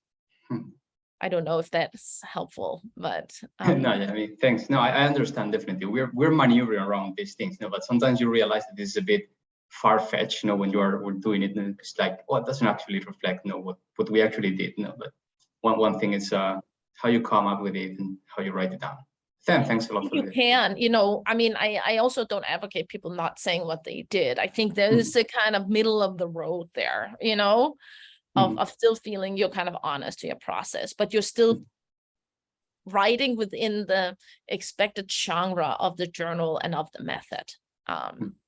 Because if not, I think your paper will just be discounted, even though I believe most quantitative scholars, of course, also generate the hypotheses by learning from their data in various ways, whether it's a qualitative investigation or it's more of a quantitative investigation of, running cross tabs and graphing, or I don't know what it is you are referring to, but, Yeah, exactly. Especially if you work with with registers, we worked with archival data. It's like we didn't design anything here. Yeah. Okay. Thanks a lot. Thanks for your answers. Yeah. Walter. Good morning, Professor. Thank you for your presentation. I have a question. Can we apply dynamic theorizing with archival data using only a case study?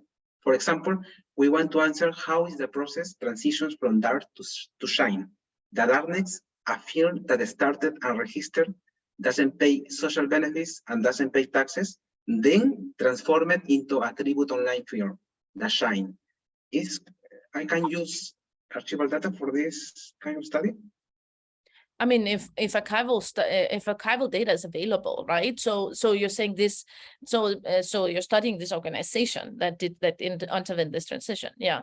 So I mean, this organization probably produced public documents, right? You know, right? Yeah. So I would begin to collect those public documents, be they press releases, or there could also be newspaper articles that are written about, you know, the company, right? That you can collect, or I don't know.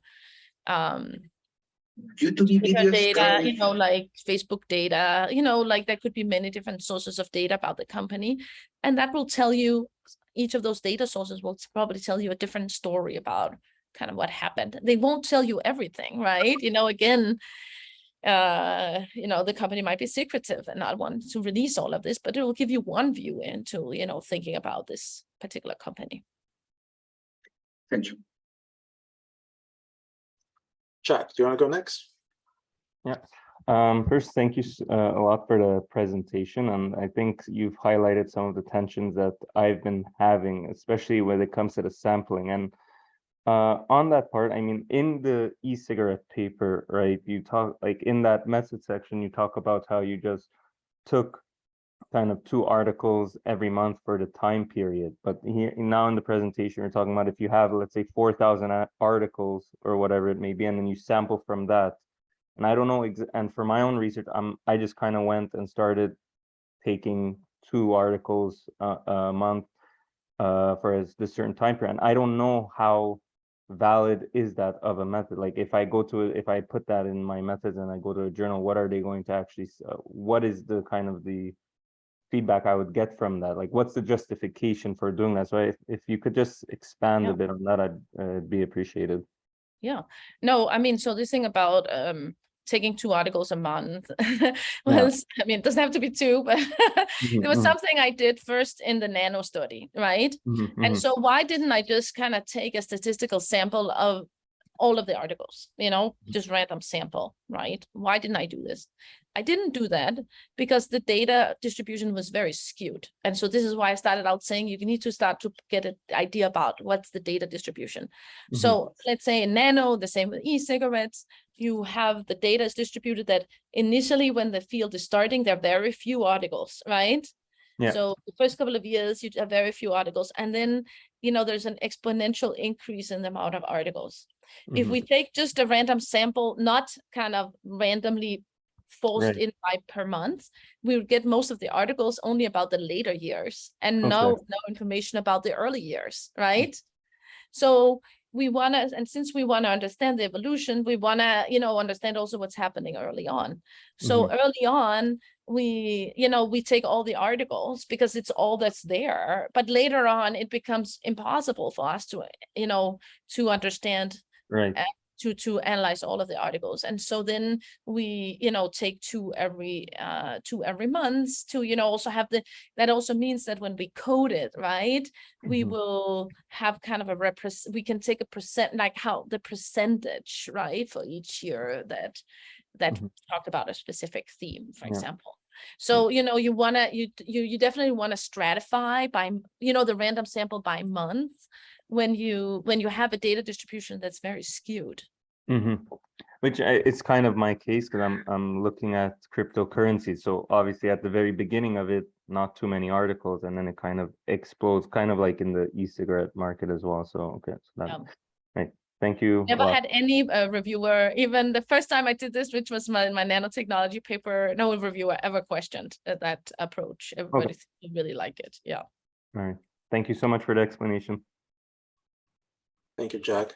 Noor? Yes, first of all, thank you very much. Brilliant session. I mean, I've understood the concept so clearly. Thank you so much for that. I've got 2 quick questions, Stine.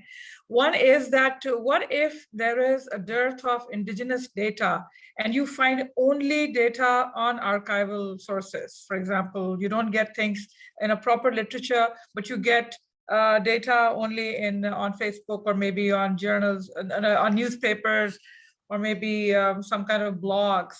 So first of all, this is my first question. And second is that in lieu of the first question, I once attended a seminar on triple helix. That was my first initial topic of my research. And I realized that I gathered a lot of data attending that seminar, which had 7 speakers, and then I transcribed all those speeches, and then I put that in my paper. But I wasn't really encouraged in that. And maybe I might have gone wrong, because the way you explained that you need to theorize it in a proper way, maybe I might have been wrong. This was almost 2 years back.